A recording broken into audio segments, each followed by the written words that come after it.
Hello everyone, welcome back to my YouTube channel. आज का हमारा मैथ्स का जो क्वेश्चन है वह इस प्रकार से है।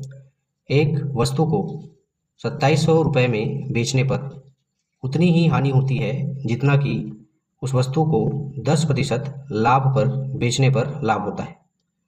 तो वस्तु का लागत मूल्य क्या होगा, ये हमको फाइंड करना है, ज्ञात करना है। इस क्वेश्चन के लिए जो ऑप्शन है वह इस प्रकार से है। ऑप्शन ए है 2500 रुपये, ऑप्शन बी है 3000 रुपये, ऑप्शन सी है 3500 रुपये और ऑप्शन डी है 4000 रुपये। ठीक है, तो चलिए इस प्रकार के क्वेश्चन को कैसे सॉल्व किया जाता है उसको सीखते और समझते हैं। सर्वप्रथम हम क्या करेंगे, क्वेश्चन में जो भी चीज़ें दी हुई है उसको नोट डाउन करेंगे।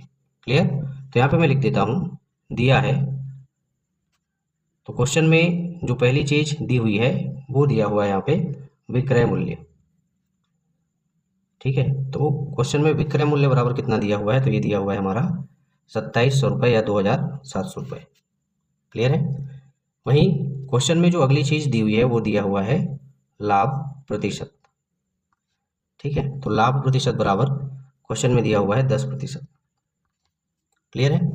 वहीं क्वेश्चन में हमको फाइंड क्या करना है, ज्ञात क्या करना है, तो क्वेश्चन में हमें फाइंड करना है लागत मूल्य। ठीक है, लागत मूल्य को क्रय मूल्य भी कहा जाता है, इसलिए मैं यहाँ पे लिख सकता हूँ क्रय मूल्य बराबर क्वेश्चन मार्क। ठीक है, क्वेश्चन मार्क क्यों?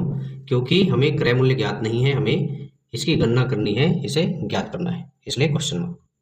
क्लियर है? ओके, चलिए अब आगे चलते हैं।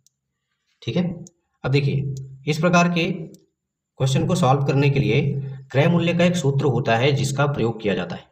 ठीक है, वह सूत्र क्या है उसको मैं आगे मेंशन करूंगा। ओके, क्रय मूल्य ज्ञात करने का जो सूत्र है वह इस प्रकार से है। सूत्र यहाँ पे क्रय मूल्य आ जाएगा, क्योंकि क्रय मूल्य हमको क्या करना है, ज्ञात करना है, फाइंड करना है। बराबर ये हो जाएगा, क्रय मूल्य बराबर होता है विक्रय मूल्य। ठीक है, गुने में हो जाएगा हमारा 100। क्लियर? और बटे में क्या हो जाएगा, तो बटे में हो जाएगा ये ब्रैकेट के अंदर 100 माइनस लाभ प्रतिशत। इसी सूत्र में हम वैल्यूज को पुट करके मान को रख के क्या करेंगे, क्रय मूल्य ज्ञात कर लेंगे। ठीक है, चलिए अब वैल्यूज पुट कर देते हैं, मान रख देते हैं। तो यहाँ पर मान रखने पर विक्रय मूल्य बराबर कितना दिया हुआ है क्वेश्चन में, तो विक्रय मूल्य बराबर दिया हुआ है 2700 रुपये, ये हमने रख दिया यहाँ पे। गुने में क्या है सूत्र में, तो 100 है। क्लियर? बटे में क्या है, तो बटे में ब्रैकेट के अंदर है हमारा 100 और लाभ प्रतिशत कितना दिया हुआ है क्वेश्चन में, तो लाभ प्रतिशत दिया हुआ है 10, ब्रैकेट क्लोज। क्लियर इतना? ओके, चलिए आगे इसको अब सॉल्व करते हैं। अब देखिए 2700 का गुना जब 100 से करेंगे तो कितना हो जाएगा, ये हो जाएगा हमारा 2,70,000। क्लियर इतना? ओके, बटे में यहाँ पे जब 100 में से हम 10 को माइनस करेंगे तो वैल्यू कितनी बचेगी, ये बचेगी 90। क्लियर? ओके, अब 90 का एक जीरो जो है 2,70,000 के एक जीरो से कैंसिल हो जाएगा। ठीक है, अब हमारे पास कौन कौन सी वैल्यूज बच रही है, तो ऊपर में बच रहा है कितना, तो ये बच रहा है 27,000। ठीक है, बटे में 9। क्लियर? अब जब 9 से 27,000 को भाग देंगे तो यह कितनी बार में जाएगा, ये जाएगा 9 एकम 9, 9 तिया 27। ठीक है, और 9 शून्य 0, 9 शून्य 0 और 9 शून्य में 0। ठीक है, इस तरीके से जो वैल्यू आ रही है वो कितनी आ रही है, ये आ रहा है 3,000 रुपये। क्लियर है? ये क्या है, ये क्या निकल कर सामने आया हमारे, तो ये हमारा क्रय मूल्य।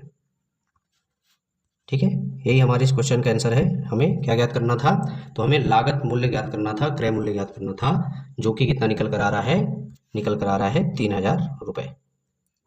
क्लियर है? चलिए बारी आती है ऑप्शन की तरफ जाने की। ऑप्शन की तरफ चलते हैं और देखते हैं कि कौन सा ऑप्शन में 3,000 रुपये दिया हुआ है। ओके, जब हम ऑप्शन की तरफ आते हैं तो हम देखते हैं कि ऑप्शन नंबर बी में 3,000 रुपये दिया हुआ है, यानी कि इस क्वेश्चन का जो राइट आंसर होगा वह होगा ऑप्शन नंबर बी। ठीक है, एक वस्तु जिसको 2700 रुपये में बेचने पर उतनी ही हानि होती है जितना कि उस वस्तु को 10% लाभ पर बेचने पर लाभ होता है, तो उस वस्तु का जो लागत मूल्य होगा वह कितना होगा, वह 3,000 रुपये होगा। क्लियर इतना? ओके, आशा करता हूँ आप लोग को इस प्रकार का क्वेश्चन कैसे सॉल्व किया जाता है वह बहुत अच्छे तरीके से समझ में आया होगा तथा यह वीडियो जो है आप लोग के लिए यूज़फुल साबित होगा। इसी प्रकार के इम्पोर्टेंट क्वेश्चन को लेकर, इम्पोर्टेंट टॉपिक को लेकर मिलते हैं हमारे नेक्स्ट वीडियो में। तब तक के लिए धन्यवाद।